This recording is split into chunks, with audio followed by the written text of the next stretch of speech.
भगवान के सभी सच्चे और प्यारे भक्तों को श्री राधे श्री राधे। पुत्रदा एकादशी की कथा। एक बार धर्मराज युधिष्ठिर विनम्र निवेदन करते हुए भगवान कृष्ण से पूछते हैं कि हे केशव, आप कृपा करके हमको पुत्रदा एकादशी की कथा या उसका महत्व बताने की कृपा कीजिए। तो भगवान कृष्ण बड़े सरल शब्दों में धर्मराज युधिष्ठिर के प्रश्नों का उत्तर देते हैं और कहते हैं कि हे राजन, प्राचीन समय की बात है कि भद्रावती नामक नगरी में एक सुकेतुमान नाम के राजा रहते थे और वो बड़े धर्मपरायण राजा थे। बहुत पूजा पाठ करते थे, त्रिकाल संध्या करते थे और अपनी प्रजा का बहुत अच्छे से ख्याल करते थे, देख रेख करते थे। और उनकी पत्नी का नाम सेव्या था। तो पति पत्नी, राजा और रानी दोनों अपनी प्रजा का ध्यान रखते थे। अपनी प्रजा का इस प्रकार ख्याल रखते थे जैसे कोई पिता अपने पुत्र का ख्याल रखता है, तो अपनी प्रजा का पुत्रवत ध्यान रखते थे। लेकिन जब राजा श्राद्ध के समय अपने पितरों का तर्पण करते थे तो तर्पण करने के समय उनकी आंखों में अश्रु आ जाते थे और राजा रोने लगते थे क्योंकि राजा के पास कोई पुत्र नहीं था। तो यही सब देख के उनके पितृ भी बहुत दुखी थे। राजा दुखी थे तो उनके पितृ भी दुखी रहते थे। तो एक दिन उनके पितृ सोच रहे थे कि अभी तक तो राजा हैं तो श्राद्ध तर्पण कर रहे हैं, लेकिन जब राजा नहीं रहेंगे तो हम लोगों का श्राद्ध तर्पण कौन करेगा।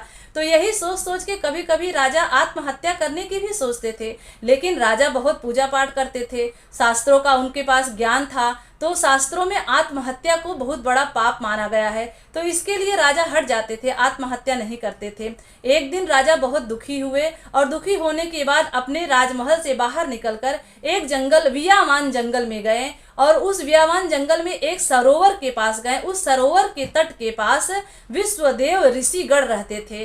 तो जैसे ही राजा के मुख का आभा मंडल उन्होंने देखा तो विश्वदेव ऋषिगण राजा से पूछते हैं कि हे राजन, तुम्हारे चेहरे पे बहुत चिंता है, तुम किस चिंता से ग्रसित हो? कृपा करके तुम बताने की कोशिश करो, हम तुम्हारी समस्याओं का समाधान करेंगे। तो राजा ने अपनी सारी व्यथा विश्वदेव ऋषिगण के समक्ष कह डाली। तो विश्वदेव ऋषिगण ने उनको उपाय बताया। कहा, हे राजा, पौष मास के शुक्ल पक्ष की पुत्रदा एकादशी का व्रत करो और उसी के व्रत के प्रभाव से तुमको पुत्र की प्राप्ति होगी। तो जैसा ऋषि ने कहा था वैसा ही राजा एकादशी का व्रत किए, पुत्रदा एकादशी का व्रत किए और पुत्रदा एकादशी के व्रत के प्रभाव से राजा को एक सुंदर, सुयोग्य, बलवान, यशवान, पौरुष युक्त पुत्र की प्राप्ति हुई और उसी से राजा के पितृ भी सुखी से रहने लगे और राजा रानी अपने पुत्र के साथ अपने राजपाट को लेकर अपनी प्रजा का देख रेख करने लगे। तो इसी के लिए कहा जाता है कि एकादशी का व्रत सभी को करना चाहिए